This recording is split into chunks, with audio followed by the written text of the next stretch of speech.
Good afternoon, everyone. It's Rebecca Treadway here with the ARC Northwest Mississippi. We're so happy to have Becky Kane and Rea Grimmett from Integrated Health.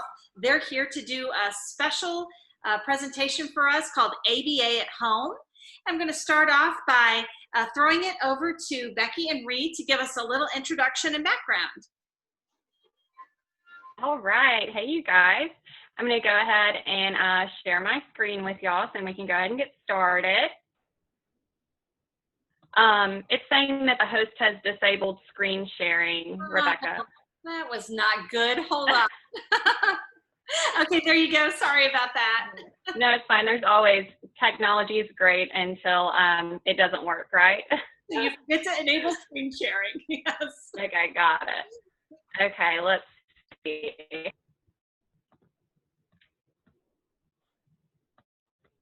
Oh my goodness. I'm gonna mess up on my end.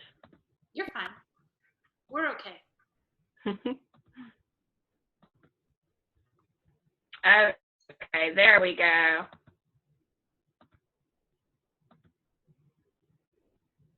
All right. So my name is Rea Grimmett. I am a BCBA at Behavioral Attention and Developmental Disability Consultants. I'm the lead BCBA, the clinical supervisor for our clinic. Becky? Yes, hi, I'm Becky Kane, and I'm an RBT, and I'm studying to be a BCBA. So close, right, Becky? So close. All right, so let's get started.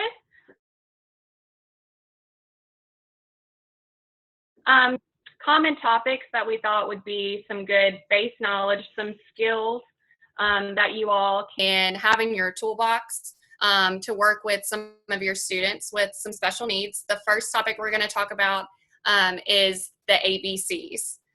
So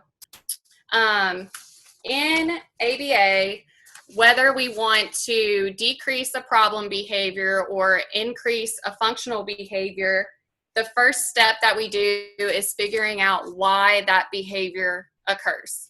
And that why, we call it the function of the behavior. So first we look at the antecedent, and that's just what happens before the behavior occurs. So that's the A. The B is the behavior itself. And then the C is the consequence, or what happens after the child or the student engages in that behavior. So I have some examples. So for instance, a child sees a piece of candy, and that would be the antecedent, right? The behavior, the child cries, and then the consequence, the parent gives the child the piece of candy. Pretty simple.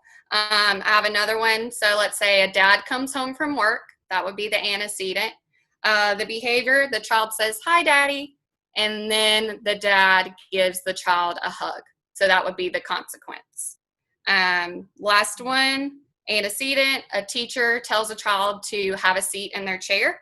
The behavior, the child then throws a tantrum, falls out on the floor, kicking, screaming, and then the teacher lets the child stay on the floor. They don't, they remove that demand. That would be the consequence of that behavior.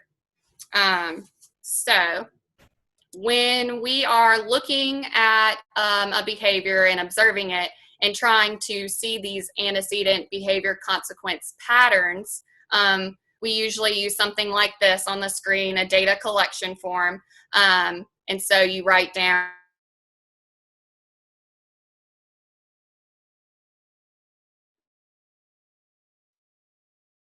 are looking at a behavior this way, that you're documenting things that are observable. So you wouldn't write things such as, the kid's angry. You would say the kid's screaming or yelling or use profanity, whatever it may be. You wouldn't want to say feels upset. So be very objective and observable. When you're taking this kind of data, will give you the best picture of the behavior so you can figure out why it's happening. So when you're looking at the antecedent behavior consequence, we like to focus on those consequences because that usually will tell us, why it's happening, right? So in ABA, we categorize consequences into 4 categories. And those are positive reinforcement, negative reinforcement, positive punishment, and negative punishment. So we don't really, I know a lot of times when you think about consequences, you just think about, is it a good consequence or a bad consequence? But we like to break it down and be a little more technical.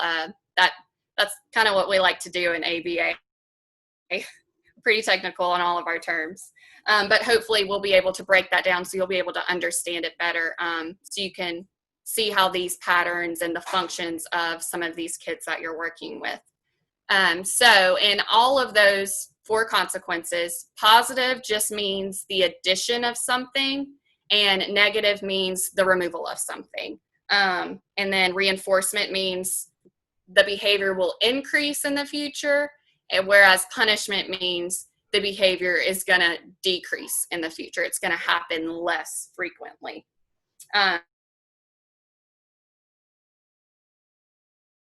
Little chart I like to use when I'm trying to explain this to teachers or parents or some of my supervisees.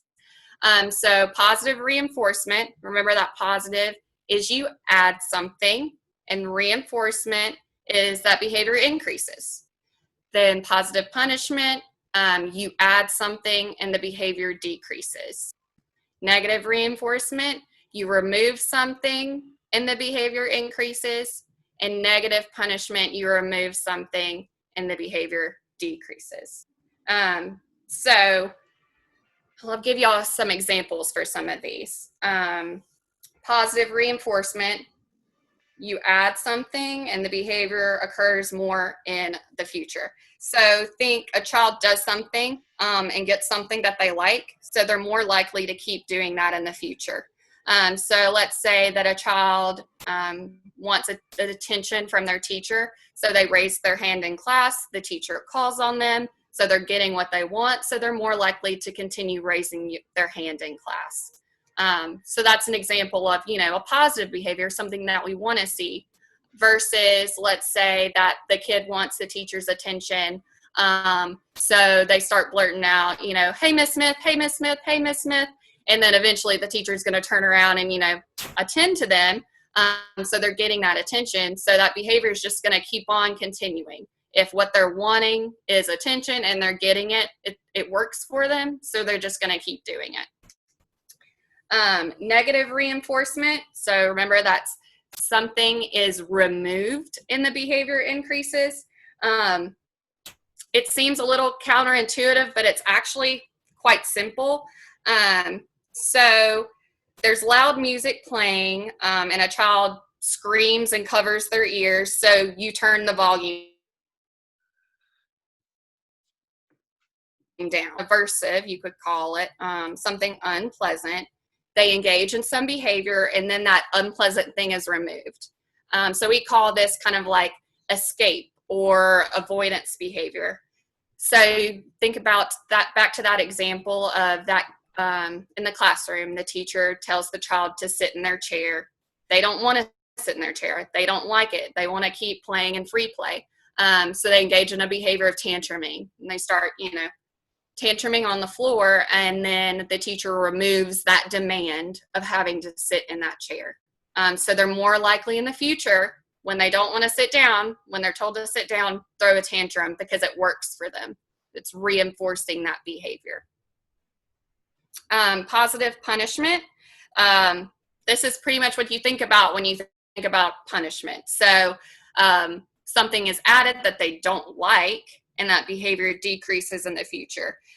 So let's say a brother is playing with their sibling. The sibling hits the brother, and the brother leaves.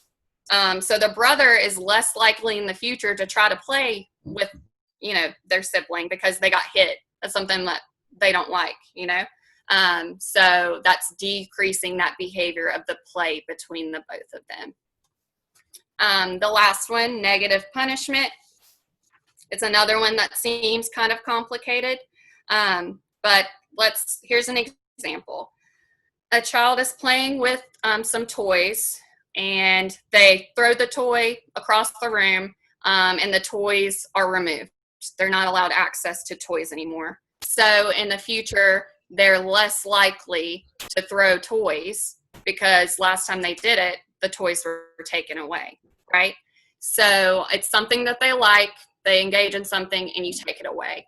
Another good way to think about this or conceptualize it is timeout. So the kid did something, they were engaging with a toy, they did something inappropriate, so you take the toy away. They don't have access anymore. A timeout situation, and that's negative punishment. All right, let's see. All right, let's go to the next slide. All right, so we're going to talk about effective reinforcement now. And then for effective reinforcement, there's like 6 main things that we look at when we're delivering effective reinforcement. And immediacy, consistency, magnitude, behavior-specific praise, motivation, and achievable goals. So immediacy is a big factor of effective consequences lose their effect on the desired behavior, whether it's reinforcement or punishment. Just telling them that something's going to get taken away or they're going to get something in the future doesn't always work for them. So like if we get in trouble on Monday, but we're losing something on Saturday, that by the time they get it taken away, they're not going to remember what it was. And it's not going to be, the reinforcement isn't going to affect their behavior that happened that Monday morning because it's so far away from the time the behavior occurred.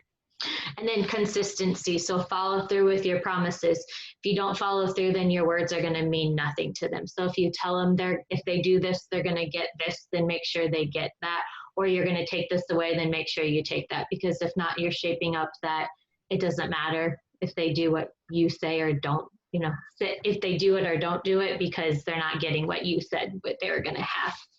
And then magnitude. So make sure your reinforcer or your punisher fits the behavior.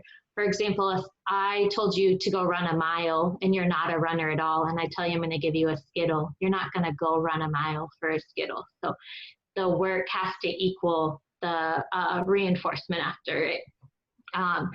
Would you care if someone took away your iPad if you had the phone to play on instead? So it's kind of one of those things. And then behavior specific praise. When you give a tangible reinforcer, it's really important to pair it with praise, not just good job or way to go, but specifically to the behavior that they're doing. Like, I like the way you're walking in the hallway. I love how you washed your hands. You did a great job going to your chair. So they know exactly what you are reinforcing them for, so that it'll increase the likelihood of that behavior occurring. And then motivation, make sure the reinforcer you're using is something they actually want. Like, for example, I don't like chocolate. So if you ask me to do something for chocolate, I'm probably not going to be very motivated to do it. But fruity candy, I do like. So if that's it, then I'm more likely to do it. So you just have to make sure that whatever you're reinforcing with, they actually want. Or if you had eaten a whole pizza for lunch, you're probably not going to be very motivated for food for the next couple hours, because you're not hungry. And so you have to think about that. If you're taking something away, example would be like timeout. What is the timeout? What is the timeout environment? So timeout only works if the environment is like there's no reinforcers around it. If you give them timeout, but there's something there that they're still playing with, that's not going to be that effective. And then achievable goals. So if the behavior does not contact the reinforcement, there won't be any change in the behavior. So start small, easy attainable goals, and slowly increase the demand. For example, if you want your student or your child to build a work for 30 minutes at the table, and right now they're only doing 2, you wouldn't want their goal to be 30 minutes where they have before they contact reinforcement. You'd start with like 3 minutes, and then after a couple of successes of that, work up 5, 8, add a few minutes until you get to where you want to.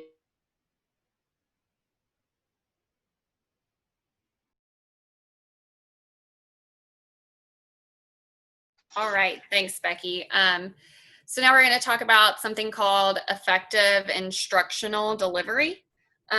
So effective instructional delivery, also called EID, is an evidence-based procedure used for increasing the extent to which a child will comply with instructions.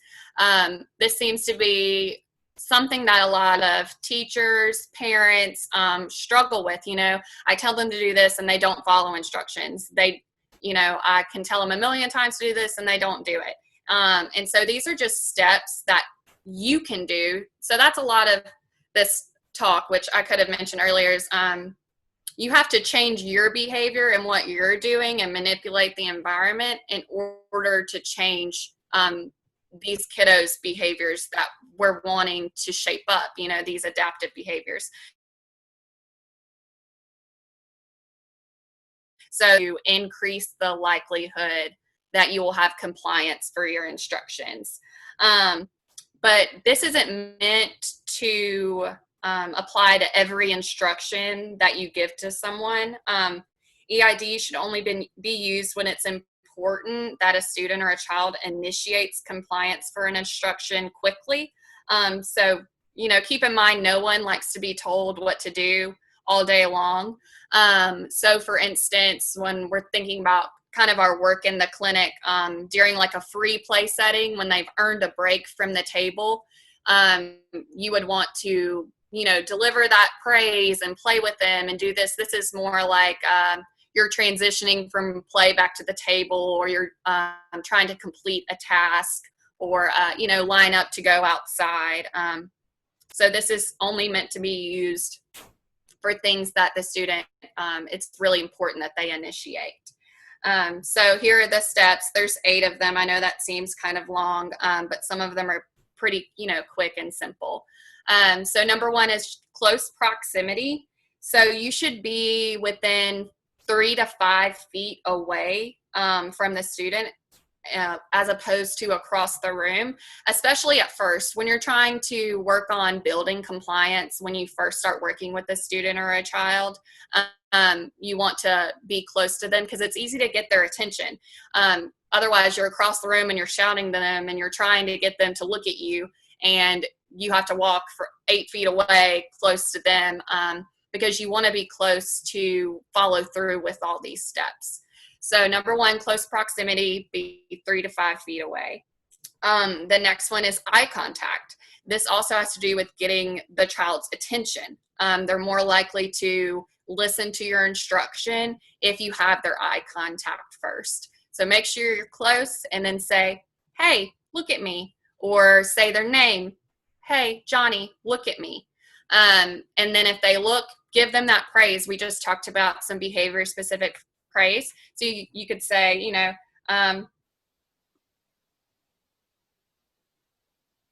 good job, before you deliver that instruction. If they don't follow through with that eye contact, you can do kind of some prompts to get them to look at you. One of my favorite is you'd say, hey, look at me, and they don't look. And so you put your finger in front of their face, like right here in front of their nose, and then you bring it up to your face. So it gives them something to visually track up to you, and then you can deliver that instruction. It's also really important to have a more quiet tone voice. You don't want to yell, raise your voice, seem angry or upset. And then it's also really important to phrase your instruction as a directive versus a question.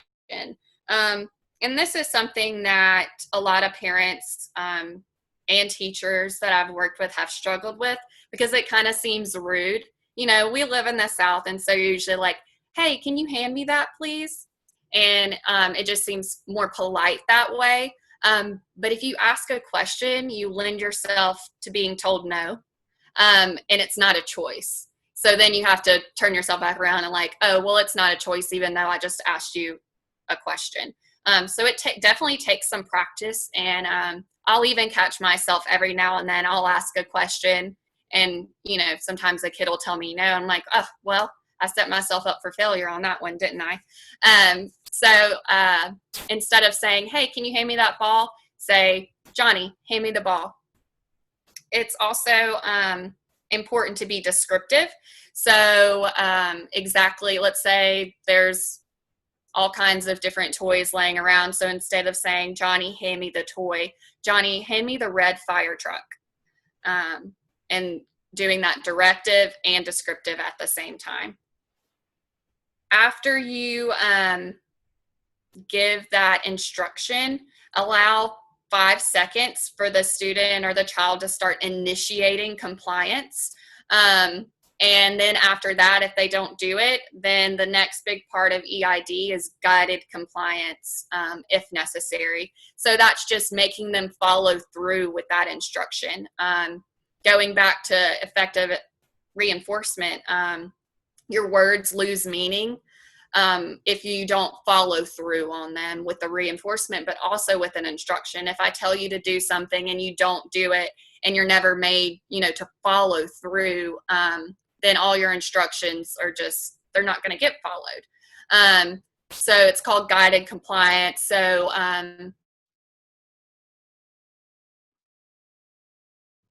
such as you're doing hand over hand, grabbing the toy and bringing it to you. But over time, using these techniques, your compliance with these kids will increase. And so you're less likely to have to follow through with them because they're going to do it independently. And then finally, praise for compliance. We're talking about reinforcement. If you want a behavior to keep occurring, it has to contact reinforcement. So give them praise. You can pair it with a tangible reinforcer, and that just means like a toy or a piece of candy or a token. If you're using a token board, they can get a star for it. But you want to reinforce compliance so that you'll have increased likelihood in the future when you give them an instruction that they're going to listen the first time and follow through independently. Hey, Reed, before you move on, Miss Thomas had a question in the chat box. Oh, I'm sorry. I can't see it. Will you read it for me, Becky? Yeah. Or Miss Thomas, do you just want to talk it through? Okay. No problem. We use holdups. So when we pull our students into the breakout room to ensure that they have a safe space, I'm just thinking about the fact that you did share with us that we have to be very, very careful that we do give the praise, but we need to make sure we're not too wordy so things don't get lost in translation. When we pull them there, do we give them, well, not do we, as we give them praise for actually using the hold up and answering the question, especially if their child is nonverbal, how do we verse that? Because I know it's important for us to recognize that, hey, thanks for using this hold up, for answering this question, but also thank you for participating or giving me some feedback as far as whether or not you've either grasped the concept, do you understand how that we're moving from Zoom and I need you to work 30 minutes in IXL or whatever the case may be. So it can be like, a short, simple, like praise statement that also targets whatever the behavior is. So for instance, I'm not really sure I understand. I'm sorry, I don't work in the school setting. So I'm a little confused by the hold up situation. Becky might understand it a little bit more than me. But for instance, a lot of times what I do, a statement that I use a lot when I'm working with kiddos, using their words and requesting things, even if it is on an AAC device, is great job using your words. I love how you told me what you want. Something like that. So it can be short, simple, to the point. And I think it's also important, to have that language-rich environment and not to hold ourselves back on the words that we use just because our kid, and the expression on your face is also a really big, important factor for that social praise component. So as long, you don't have to use, a great big long sentence, because even, you think about doing that with a kid who is a little more verbal, they might find it kind of silly. So that's another thing when we talk about praise statements with some of our kids who are maybe in high school who have more of like an ADHD diagnosis. It would seem kind of strange to use those praise statements that way. So you can just say good job or great, and that means that works just as well with them. I'm not sure, did I answer your question? I want to hear more about the holdups. I want to understand that more. So Donna, tell a little bit more about how you use that. It sounds really interesting. Mm-hmm. I tried to turn around and see if I had one here. I don't. We just made cards and we put them on those tongue depressors. One side might be a blue thumb up and the other side might be a red thumbs down. We have another one that's multiple choice on one side, A, B, C, D, and then they would use a closed pen to denote what they want. And then the other side, it's like a little man doing this, like, you know, well, I don't know what the answer is, or I don't have a choice for this answer, or I actually have a question.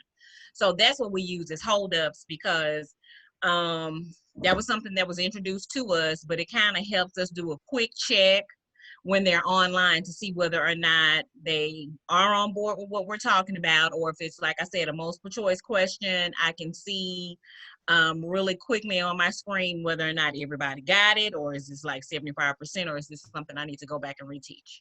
Mm-hmm. That's clever. Okay, so it's just like a communication tool. Yeah, love it. Love it. Okay. Yeah, so you could just say, you know, thank you for answering. Good job letting me know. Becky, do you have anything else to add? Yeah, if you wanted to be more like specific to it, you could have like a student sitting at their desk work, like a picture of, like, you know, how they have them working, and you could do the two together, like, so good job working, or those types of things, so that they understand that as well, exactly what you're praising for if you're looking for that. So you're not just giving them thumbs up all the time if you're wanting some more things to add. Yeah, more like a visual cue. I think that's a great idea, Becky. Definitely. And Okay, so like if it's when you're back in school, because it sounds like right now you're on Zoom. We are, but even at that, since we do pull them to breakout rooms, what you're saying is just like we need them to use holdups, maybe we need to use them as well to convey that, you know, this person has done a good job. Yeah. Okay. Yeah, if you're already using, you know, picture communication, or if you're doing like a visual schedule or things like that, you can use that as well as, you know, just a little reminder, an icon to convey that praise. All right. Were there any other questions? I'm sorry, I can't see the chat box with me sharing my screen. So Becky, if there are any more questions, or Rebecca, just let me know. I'll stop you. It just came through right before when you were. Okay, good. I'm glad it didn't take too long. All right, so let's move on. Becky. Yes. So first then statements are really big to use with our kiddos. You can use simple visual ones, or even just actual first this, then that statements. Like this one is first a visit to the doctor. We know that can be rough for kiddos. And so then we get to go to the park, or then we get to go to the playground. But again, back to that effective reinforcement, make sure when you leave the doctor that you go there, because the next time you go to the doctor or you want them to do something, the behavior will likely decrease because they weren't reinforced right away. So when you look at first then statements, it increases the likelihood of the desired behavior, and therefore decreasing the likelihood of the undesired behavior through reinforcement. It is based on the principle that a person's motivation to complete a less preferred activity is increased when it's followed by a more preferred activity. Therefore, the first needs to be less preferred than, and then the then needs to be something that they actually enjoy doing. So for example, first take out the trash, then you can have 10 minutes of iPad, or first work for 5 minutes, then you can have 5 minutes on the iPad, or, you know, those types of things. And that's back to that working for 30 minutes. If, you know, we're building up to that. So if we work for 5 minutes, then give her something that they like, and then you can go back to the working again, just to like build it up. And then the first then statements, they provide a consistent visual and verbal reminder for the highly preferred reinforcer or the activity to be contacted after the less preferred is completed. So if it is at at school, you know, and you have those visuals where you can move them around, first this, and then you get to do this. Or like sometimes the kids, you know, they want lunch or they want snack. Well, first we have math and then we have snack time. And so you can do those types of things. Or when it gets closer to the end of the day, you know, they want mom or to go home. And so, you know, first you have this, and you could use it with the whole schedules. And so they can see, like, first we have morning group time, this snack, you know, and go all the way down, and they can, you know, take them off. So it doesn't have to be just this, like if the kid is always wanting to go to PE, but you've got 5 things before it, you can use those. First we have these things, and if they're visually there for them to see, and if they can take them off, if they're Velcroed on, you can take them off or cross them off, those types of things. I think I can they're add very No, go ahead. I know that with my own personal child, with the first then box schedules, we had gotten to the point when we were still using them that we weren't doing any of the Velcro pictures. We were just literally drawing them down on a piece of paper every day.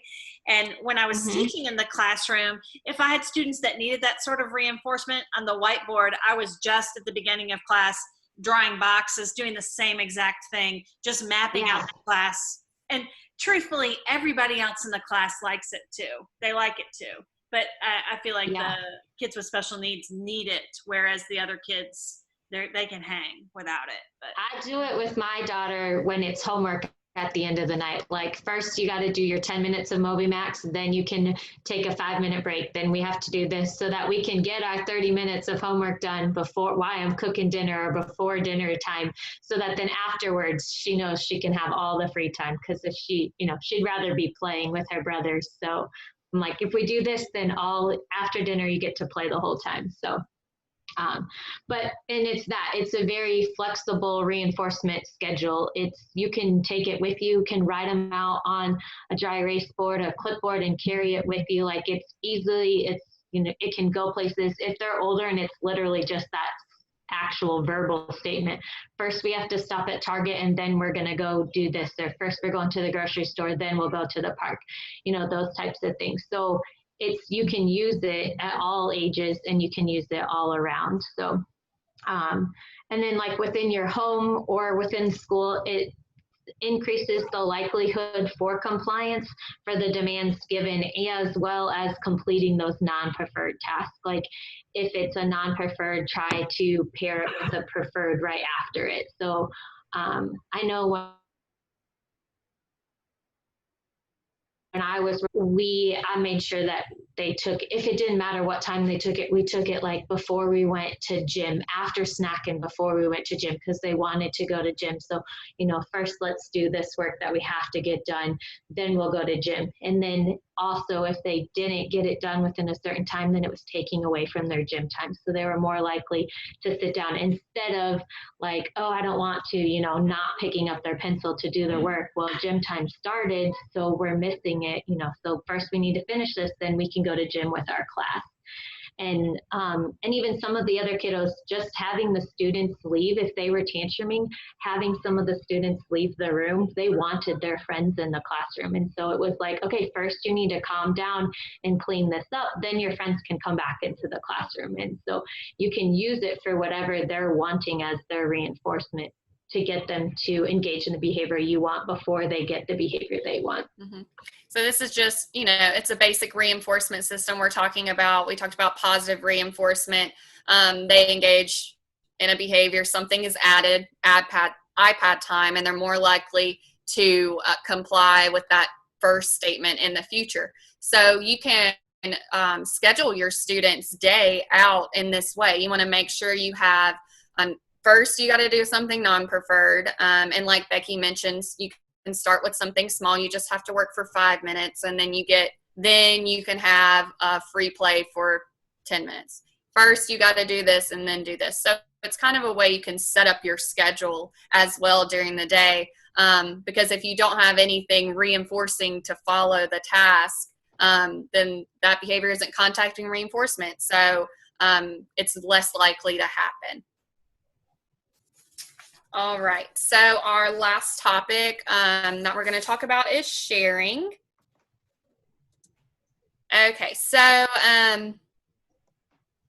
Rebecca had mentioned that this was a hot topic that she wanted us to cover, and I'm actually working with a parent right now in our clinic, doing some parent training, working with one of our clients, sharing with his brother. And so it seems to be, I completely understand, you know, a lot of kids have problems sharing our toys. So we just wanted to share with y'all a couple tips and tricks and ways that you can kind of increase the likelihood of this. Having with adults first. It's easier. You don't have to worry about, you know, the kids aggressing towards the other kids. You're an adult, you're in charge, something like that. So adults are also more predictable. So if you're working with a kid and they're typical age peers, an adult's more likely to follow through with sharing, and whereas, you know, kids are unpredictable sometimes. So you don't know what they're going to do in the situation. And it's also, it makes it easier for the child to share with the adult. So also start with less preferred items. Start with something that's easy for them to give up for someone else to play with. So first thing I think of is maybe don't start with iPad as the first thing that you are practicing sharing with another kid. Practice with, you know, something they still like, but it's not like this big hot ticket item. So it's easier for them to give up for small amounts of time, which lends us to our next kind of tip is begin with small intervals. So have a less preferred item, and you have them play on it they have access to it for 1 minute, and then it's time to share.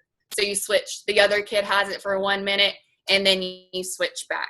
So back and forth, just like that. And then once you get to the point where this kid is sharing independently, we're not engaging in those problem behaviors when we have to give it up, then you kind of slowly increase those intervals. And then I'm sorry. I hate to interrupt you, but I'm just thinking about our little bubble in terms of how that could be framed for us. In terms of sharing with the student that I service, it's not the tangible thing that I'm concerned about. Yeah. I'm thinking about sharing in terms that he would be comfortable with, because I know we've been told that child does have, you know, a couple of people that he will talk to.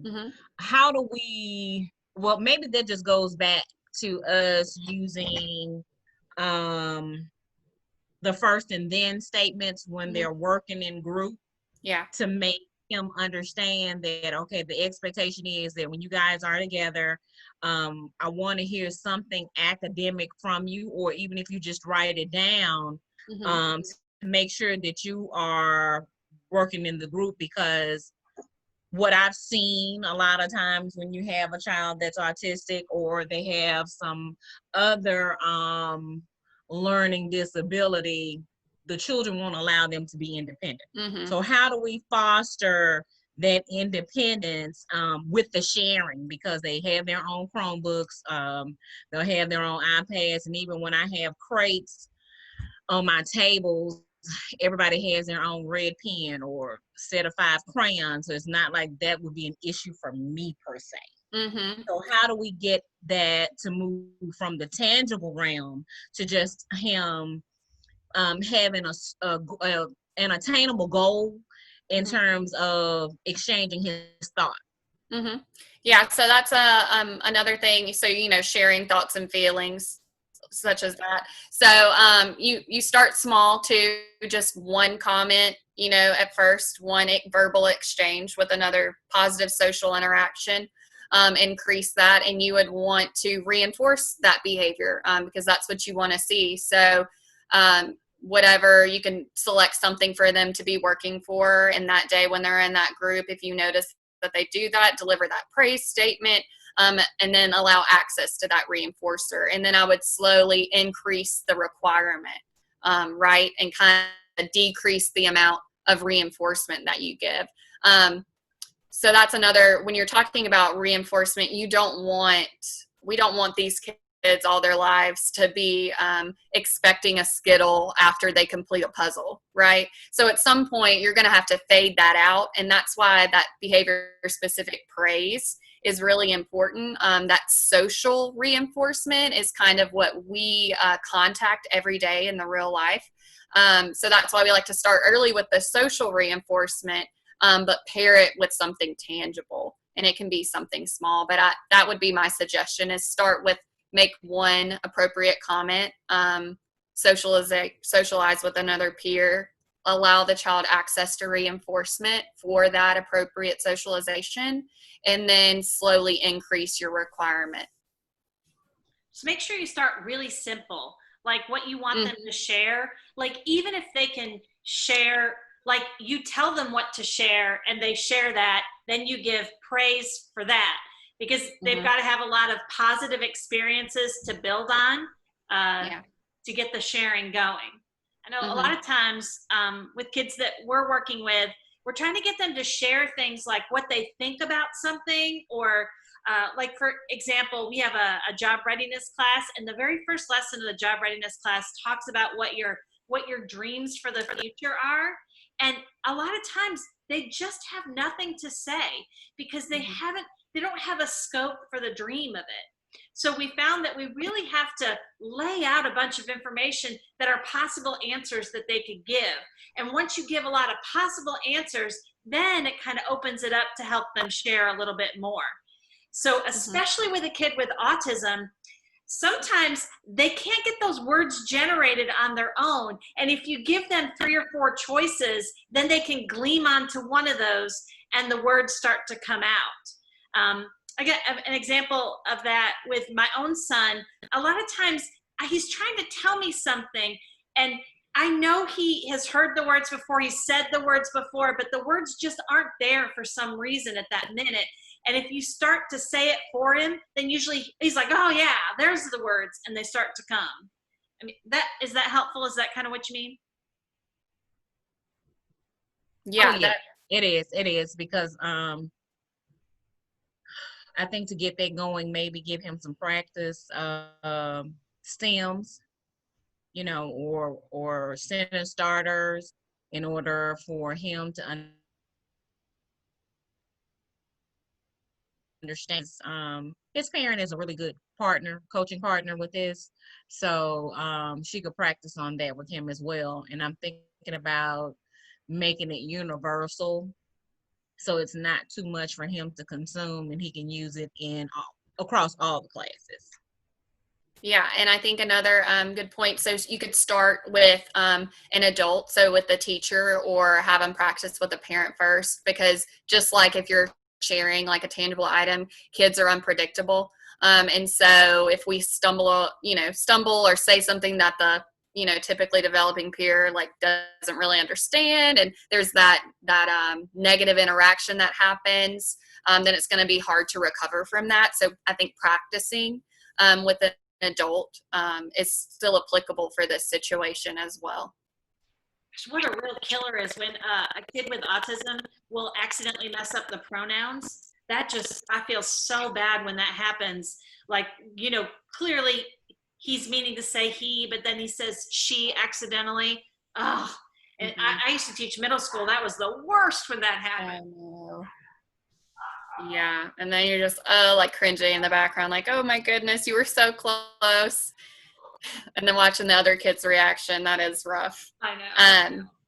So just finishing off this, the sharing. So if we're talking about sharing, tangible things, and we talked about providing that praise and reinforcement in a tangible and edible, and thinking about, I was talking about beginning with small intervals if you're sharing something that they're having, but that applies to, if we're talking about sharing thoughts, feelings, emotions in a socialization kind of concept. You can think of that as start with one positive social interaction, one instance of sharing, and gradually increase that criterion to reinforcement. All right, you guys. So any other questions? I know we had a couple during the presentation. But is there anything else, any burning questions y'all have for us? So One Zachary is asking in chat, how about helping the student to communicate when they don't understand and when they are frustrated? Like how to get them to show their frustration or.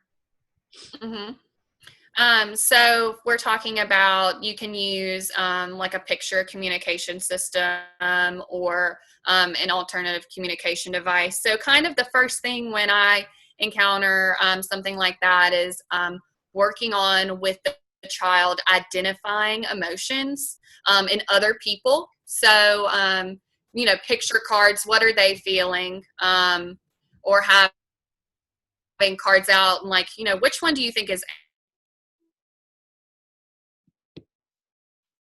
angry, and have a range of emotion, angry, scared, upset, and then go on from there into in the moment.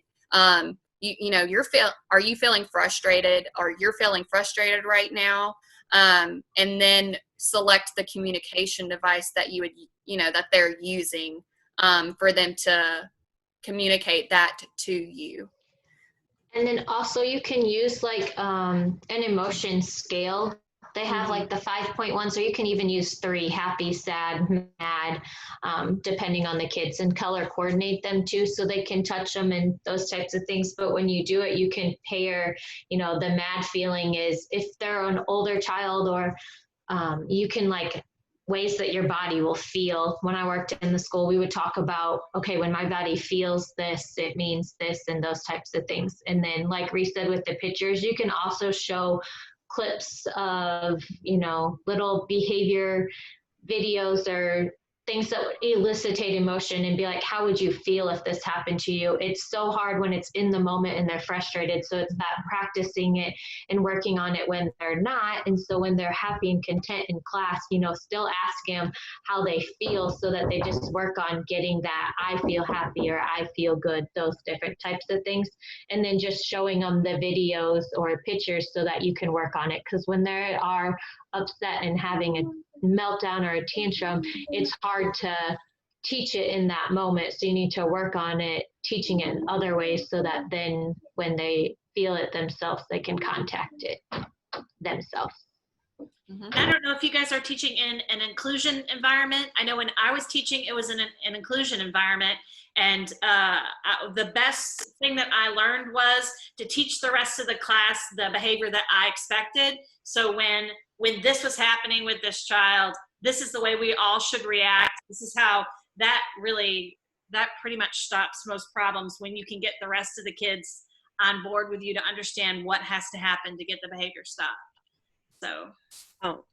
That you can teach some of the higher functioning kids, like a code word. One of the classrooms that I've worked in before, like when she said Dorito, all the students just were like picked up a book and, you know, started reading, so that they were ignoring the behavior that was going on over here, because the child was engaging in attention seeking behavior. So when they said that, they would just all, you know, pull out one of their books and have reading time, and so that they weren't looking, or they weren't giving the child any sort of attention for it. So you can do those different things.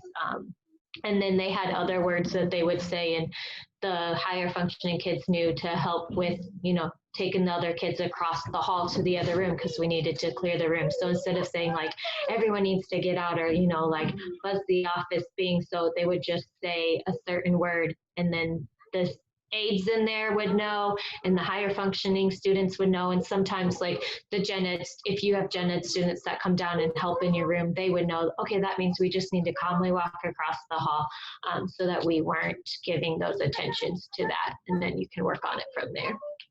I have a question. I think you were pretty much hinting onto that.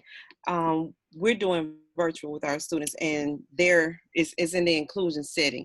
So our teachers are doing something new. They're using hold-ups for the students.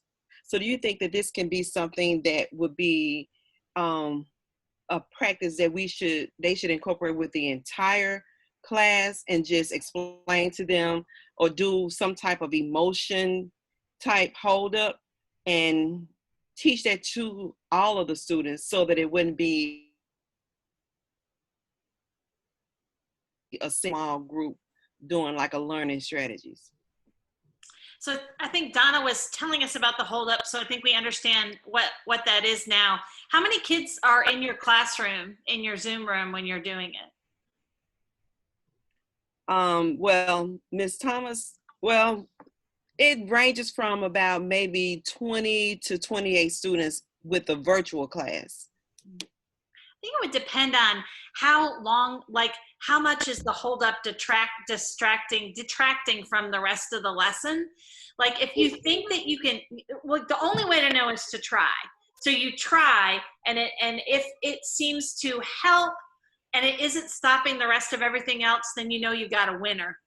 I wouldn't be afraid to try though. I would try. Does that? But you think it's probably best to just do that maybe in the small group, or when you're having a one-on-one session with the students, would it possibly be better in that with that type of setting? They share with us that the holdup is, a pretty good thing. I mean, but we actually need to have some for ourselves on our end as well. With the expectation being Ms. Thomas has a holdup, my student has a holdup, and using that in a breakout room. Because I did share with the group that when I speak with my student that's autistic, it's in a breakout room, one-on-one, just Right. two of us to create a safe space. But an extension of what I'm doing to make sure that things are holistic, we were told in this training that it's good to have key pieces that we use as well, that the communication can't just be on his end. I just can't continuously have expectations that he talk to me. There's something that I have to model, something that I need to provide to get him to understand what I want the outcome to be. So now I'm in the mindset that, he has his holdups that I made, but Ms. Thomas has to utilize holdups. I have to be able to put him in a setting where we can practice using them. So once he becomes comfortable with it, when I flash mine up, he can flash his up, and the information that I'm getting or the exchange is actually a fruitful one. It's just not him saying it's a thumbs up, a thumbs down, moving to IXL, or a thumbs up and thumbs down. He can log in. This can be something that fosters a behavior where the lines of communication are open. Got it. Thank you. Good explanation, Ms. Thomas. Yes, thank you. All right, does anyone else have any questions? Are there any more questions in the chat box, you guys? No, just those two that we already covered. Okay.